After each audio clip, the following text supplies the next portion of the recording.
नमस्कार दोस्तों, कैसे हैं आप लोग। मैं प्रिया, स्वागत है आपका हॉरर स्टोरी विद प्रिया में। दोस्तों, जैसा कि आप जानते हैं, मेरा मानना है कि अगर जीवन है तो जीवन के बाद भी एक दुनिया होती है, यानी मृत्यु के बाद भी एक जीवन होता है। तो दोस्तों, चलिए शुरू करते हैं आज की कहानी, देर ना करते हुए।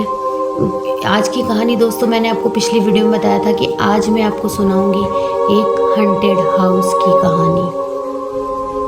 एक ऐसा घर जो कि भूतिया है, यानी कि वहाँ पर भूत प्रेत आत्माओं का साया है। दोस्तों, ये बात है 1950 की।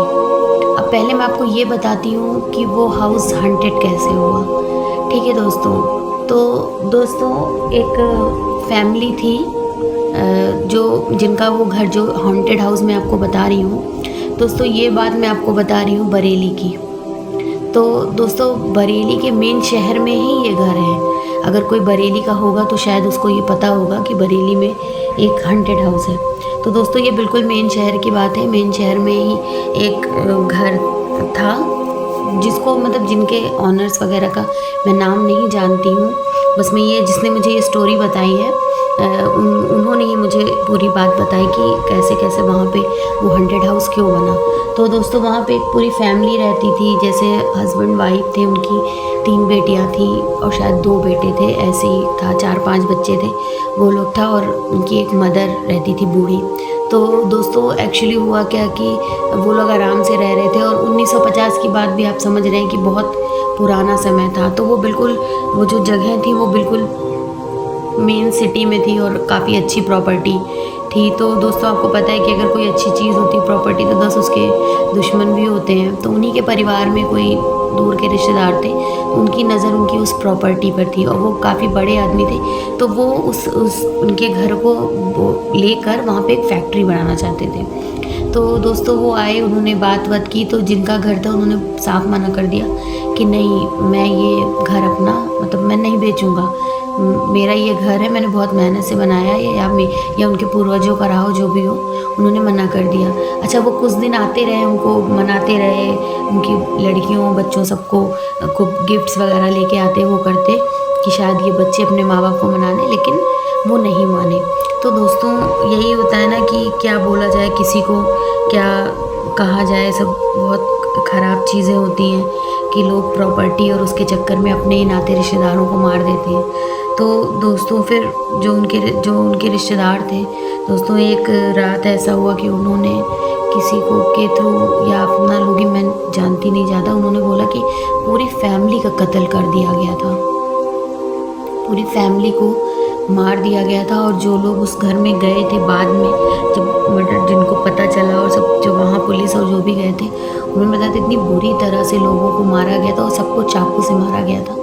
और इतनी बुरी तरह से दोस्तों मारा गया था कि पूरे घर में ऐसा खून फैला था कि लग रहा था कि क्या हुआ यहाँ पे उनके साथ, क्या हुआ। इसी लगता है कि अगर ऐसी कोई सिचुएशन हो तो मैं कहती हूँ ज़मीन जायदाद प्रॉपर्टी सब कुछ बेकार है अगर आपका जीवन नहीं है। वो दे देते, बेच देते, ज़िंदा तो रहते, लेकिन वही है ना कि दोस्तों, उनको भी नहीं पता रहा होगा कि हमारे साथ इतना बुरा हो जाएगा। तो दोस्तों, तब से वो घर हॉन्टेड हो गया। वहाँ पर उन्हीं पूरे परिवार की आत्माएं रहती थी। तो दोस्तों, जब वो सब कुछ मामला निपट गया, तो उनके जो रिश्तेदार थे जिन्होंने ये सब कुछ कराया था, उनका पुलिस में ऊंची पहुंच थी, सब कुछ थी। उन्होंने उस घर पे कब्जा कर लिया। कब्जा आप समझते होंगे कि जाके पूरा हो जाता है ऐसे कि पूरा प्रॉपर्टी उन्होंने अपने हाथ में ले ली।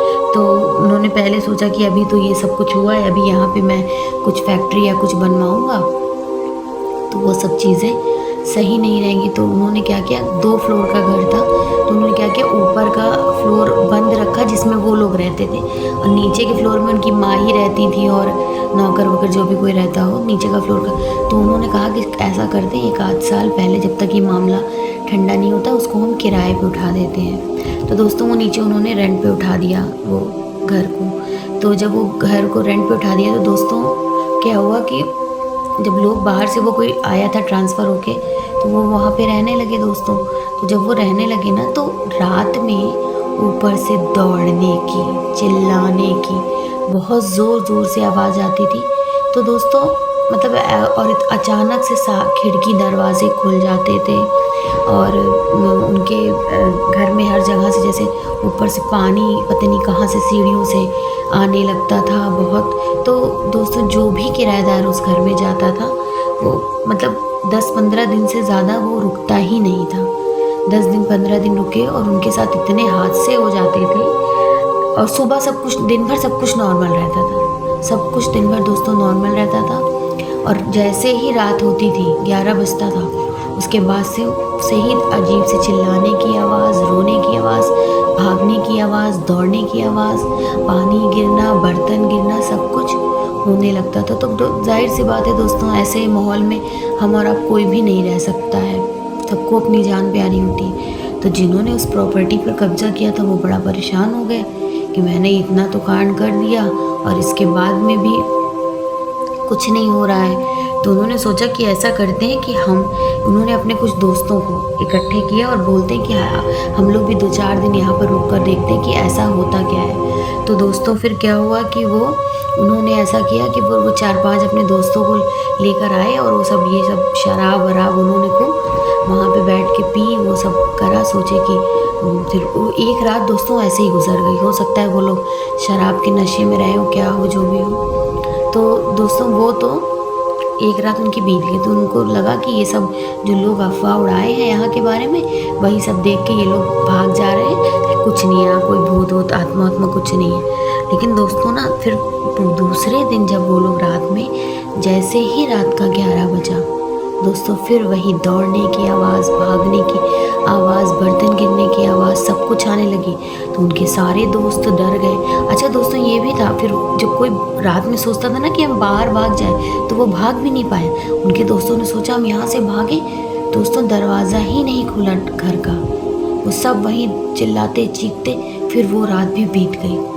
अब दूसरे दिन सुबह हुई तो उनके दोस्त लोग वहाँ से सब चले गए, लेकिन ये रुके रहे। इन्होंने कहा नहीं, मैं यहाँ से नहीं जाऊँगा, देखता हूँ कौन है, और जो भी होगा ये कोई जानबूझ के बदमाशी कर रहा है, मुझे पूरा विश्वास है कोई आत्मा नहीं है। दोस्तों फिर तीसरे दिन जब वो वहाँ पर रुके, रात में उनके साथ क्या हुआ नहीं हुआ किसी को नहीं पता, क्योंकि दूसरे दिन सुबह उस घर में दोस्तों उनकी डेड बॉडी मिली थी।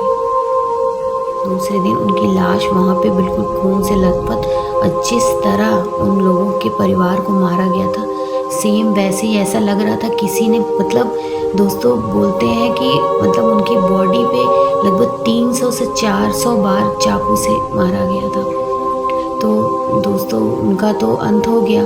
फिर उसके बाद में कोई भी फैमिली मेम्बर उस घर को अपने अंडर में लेने के लिए नहीं आया, क्योंकि कोई नहीं चाहता था कि उनके साथ भी ऐसा हो। तो दोस्तों बाद में कुछ टाइम तो वो घर ऐसे ही बंद रहा। बाद में ना गवर्नमेंट ने उसको अपने अंडर में ले लिया। तो दोस्तों अब वो घर जो है वो एक ऑफिस बना दिया गया, गवर्नमेंट ऑफिस। लेकिन दोस्तों आज भी ऊपर का वहाँ का पोर्शन आज भी वहाँ पे कुछ नहीं किया गया है। उसको साफ़ सफाई करवा के हफ्ते में एक दिन साफ़ सफाई होके लॉक कर दिया गया है। नीचे के पोर्शन में वो ऑफिस चलता है दोस्तों, और वहाँ पे रात में 11 बजे के बाद कोई नहीं रुकता, इवन प्यून भी नहीं रुकता। जो वहाँ का केयर टेकर प्यून जो भी है वो उस बिल्डिंग से 5 फीट की दूरी पे ही उसका एक केबिन बनाया गया है, वहाँ वो दोस्तों बैठता है और वो बताता है कि जो भी प्यून है उसने हमेशा बताया कि अभी भी रात में उनको घर की तरफ देखते हैं तो लोग दौड़ते हुए दिखते हैं, भागते हुए दिखते हैं, आवाज़ आती है, चिल्लाने की आवाज़ आती है, रोने की आवाज़ अभी भी आती है। और दोस्तों उस घर के आसपास भी जो लोग रहते थे धीरे धीरे वो लोग भी वहाँ से हट ही गए, मतलब उस सबने वही किराए पे किसी न किसी उससे दे दिया। रात के टाइम आज 11 बजे के बाद जो आसपास का 500 मीटर का एरिया दोस्तों वहाँ लोग जाते ही नहीं हैं। और ये है कि ऑफिस ईज़िली चल रहा है, ऑफिस दिन भर चलता है, शाम को बंद हो जाता है। तो दोस्तों कैसी लगी आपको आज की मेरी ये कहानी? मैंने भी जब ये कहानी सुनी तो सोच के लगता है कि कितना अच्छा घर परिवार था, और इस तरह से सिर्फ प्रॉपर्टी के लालच में इतने लोगों को मार दिया गया। अगर आज वो सब ज़िंदा होते तो आज वो घर इस तरह से हॉन्टेड हाउस के नाम से ना फेमस होता। तो दोस्तों अगर आपको मेरी कहानी पसंद आई हो तो मेरे चैनल को लाइक करें, सब्सक्राइब करें, कमेंट करें। और अगर आप चाहते हैं कि ऐसी सच्ची कहानियाँ मैं और लेकर आती रहूँ तो आपके साथ भी अगर ऐसी कोई घटना हुई हो या आप अपने आसपास का ऐसे कुछ जानते हो जो कभी आपने सुना हो या फील किया हो तो मुझे आप शेयर कर सकते हैं। मैं उस पर वर्क करके आपकी स्टोरी सबके सामने ज़रूर लाऊंगी।